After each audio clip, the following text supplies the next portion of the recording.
Marxist war on affordable energy continues while speculators attempt to force the price of oil past $200 a barrel. Stay tuned.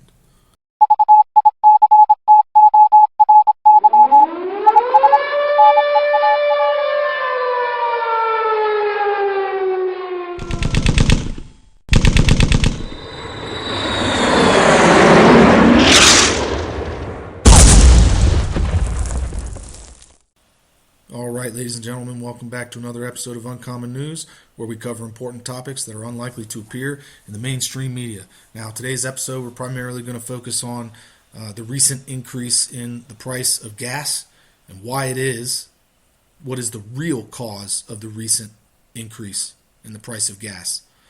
Now, the Biden administration is trying to place the blame on OPEC, when in fact we know that his blockade, the recent Maxine mandate, was solely responsible for tens of millions of workers to quit the workforce, which caused a disruption in the supply chain, essentially a blockade on essential supplies and services.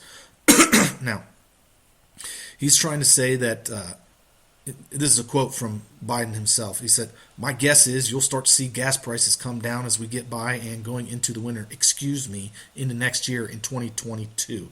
Yeah, that's a little bit too late, guy. Now, if you guys aren't following, a lot of forecasters are saying that this winter is going to be catastrophic. This winter is going to be a very, very bad winter. And if there was ever a time that we needed affordable fuel, affordable energy, this winter is that time. But instead of attempting to actually give us affordable energy, they're doing everything in their power to withhold it from us. And I'm going to prove that to you in this episode. Now, the Houthis, satellite images show heavy damage at a Saudi military camp targeted by the Houthis. They now have these sophisticated rockets, sophisticated missiles that can actually hit their target. New satellite images have confirmed that the Saudi Arabian military Jizan force camp sustained heavy material damage as a result of the October 20 missile strike that was carried out by the Houthis. Here's a video of where they hit.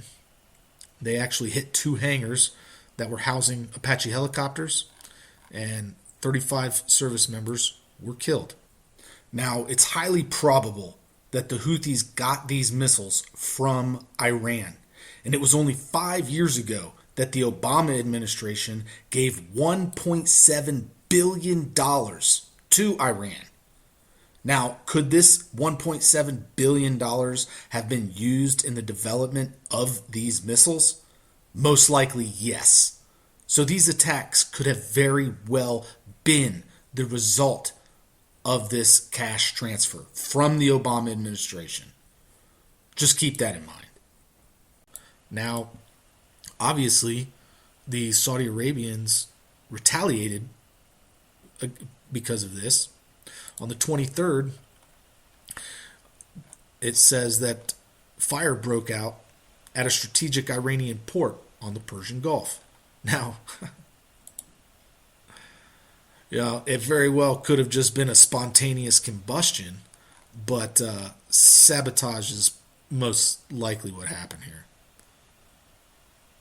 So, also on the 23rd, Saudi-led coalitions destroyed a Houthi workshop that was making booby-trapped boats in Yemen. It said that the coalition's efforts, that is the Saudi coalition efforts, have contributed to the protection of shipping lanes and global trade in the Bab al-Mandab Strait and Southern Red Sea. Now, if you're not aware of the location, let me quickly show you. This is where they were attempting to target. The Yemenis were attempting to build suicide boats, presumably with the intention to destroy Saudi oil tankers. This is the Bab al-Mandeb Strait. Now, I'm sure that this probably has nothing to do with the price of gas in Gorda Springs going up to $8.50. Yeah, no, has nothing to do with it whatsoever. I'm sure babbling Biden's remarks were probably what's really going on. Let's blame it on OPEC, guys. Yeah, no. How about let's blame it on Marxists trying to force companies into getting rid of projects? Let's think about this for a second. Exxon considers abandoning major oil and gas projects to appease ESG investors. Now, what are ESG investors, you might ask? Let's take a look at ESG investors. What are environmental, social, and governance criteria? Environmental, social, and governance criteria are a set of standards for a company's operations that socially conscious investors, Marxists, use to screen potential investments. So basically what it is a bunch of Marxists attempting to tell Exxon that if they don't get rid of these two massive projects, they're going to short the company. Give me a minute, guys. I need to clear some space real quick. I'm going to pause this video. So let's take a look at the two projects that Exxon just nixed. The Mozambique project, called Rovuma, would tap vast reserves of natural gas off the coast of the southern Africa country, then chill them to a liquid state at an onshore plant to be exported around the world. It is one of the largest projects in Exxon's portfolio. One of the largest projects in Exxon's portfolio. And its proximity to India could give Exxon an opportunity to export gas to a fast-growing market. Guys, this is literally suicide for Exxon to just nix to get rid of a project like this, of this magnitude. What kind of blackmail are these Marxists holding over the head of the Exxon CEOs of Exxon, forcing them to do this? Here's another one. In Vietnam, Exxon and its partners discovered a large gas field in 2011 in waters 50 miles off the coast, but have yet to develop it. Gas from the field, known as Blue Whale, would be sent through a pipeline to planned onshore power plants. Vietnamese officials have said the project would generate $20 billion in government revenue. The field is near contested waters claimed by China in the South China Sea, and analysts say China is actively disrupting Vietnam's onshore oil and gas industry, adding geopolitical complications to the project. Now, this goes directly against China's national interest, does it not? China is supposedly experiencing an energy crisis right now. They are rationing energy all over their country. And at the same time, they are attempting to block energy development, oil and gas, the development of oil and gas in Vietnam, which is literally their neighbor. Here's China, here's Vietnam. Literally, like China, or let me see, Vietnam, right? They're literally right next to each other. A contract between China and Vietnam would benefit both of them. There's no doubt that this is Vietnamese territory. Okay, 50 miles off the coast. That is within their border. That is their territory. But instead of attempting to help Vietnam in the production of this oil, they're literally blocking it, which is counterintuitive. And it just proves the fact that these people are actively blocking affordable gas to the little guy. That's all it does. Everything that they do ultimately leads to higher prices of food and fuel for this winter. So you need to get prepared now. You need to get prepared now. Everything that they're doing leads to that ultimate conclusion. ESG is essentially corporate social responsibility. It's just an attempt to force corporations to toe the Marxist line. Now, speculators are now trying to raise the price up higher. Forget $100 options. Forget $100 a barrel. Options traders are now betting on oil prices hitting $200 a barrel. $100 oil is no longer an outrageous bet in the call options market. Some speculative traders are now betting on $200 oil in December of 2022. For those betting on $100 in oil, the leader of the OPEC Plus alliance, Saudi Arabia, has a message to them. It says, look beyond the end of this year. An oversupply is coming next year.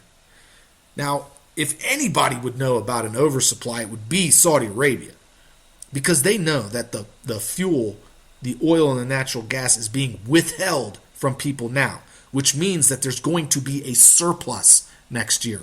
And when there's a surplus, what happens? The price goes down. So why are these speculators saying that the price is going to be $200 per barrel? It's precisely because they want to drive the price up now. They know that if they speculate falsely that it's going to be $200 a barrel next year, that's going to drive the price up now. And it's going to make you freeze to death. And it's going to make the price of food and everything else go sky high this winter, like it already is. These people are complicit in economic terrorism. That's precisely what this is. This is a blockade. It is a war. It is economic terrorism. And these people are complicit. You are the victim. These people are attempting to kill you. They're attempting to starve you to death, freeze you to death. And this is the evidence right here. Let me show you some more evidence. Mexico is attempting to monopolize their energy sector. They want to socialize it. All while they're trying to tell you that it's for the little guy. It's for the little guy. No. They're attempting to push the little guy out of the energy industry. Mexico has hundreds of private individuals that provide energy to the public. And that creates competition, which drives the price down. But no, Mexico wants to come in and socialize it and create a monopoly so that they can bring the price up and ultimately freeze their people. Well, you're probably not going to freeze in Mexico, but same thing. In Mexico, they're probably not going to be able to turn their AC on if they have AC. You get my point. Make energy not affordable for the little guy. The carbon footprint that they want to reduce is your footprint, is you. And this is how they're doing it. This is just one of the ways that they're doing it. And this whole ESG and CSR just proves the fact that the people that are doing this to you are sociopaths. They're psychopaths. Literally, while they are stabbing you in the eye with a pen, they're telling you that it's good for you. They're saying that they love you. I love you so much. So much. So much. Take this pen in your eyeball. Wake up, people. This is a war. These are literally crimes against humanity. And we need to call these people out by name. We should never let anyone get away with doing this ever again. The protection racket that they attempted, that they perpetrated against us 2 years ago, the bioweapon that they released, the blockades that they've put on our economy, the economic terrorism that they're doing right now, this is a war. This is fifth generational warfare, and people need to start waking up to that fact.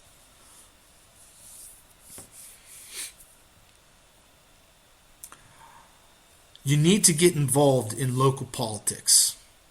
I recommend that you learn how to make biodiesel. And if you have any local regulations against the production of biodiesel, you attempt to get those regulations removed so that private individuals can make more than whatever certain amount of biodiesel is limited to the private individual. You need to be able to, you need to lift restrictions on the private production of fuel. Get with your local leaders on both parties, because this is essential. This winter, there's very little time left, guys. Very little time left. If what they're saying is true about this next winter, it is going to be a terrible, terrible winter. Food prices are already up. Fuel prices are already up. And it's going to continue to increase. They are doing everything in their power to take affordable energy away from you, to take affordable food away from you. So you better wake up, and you better wake your neighbors up.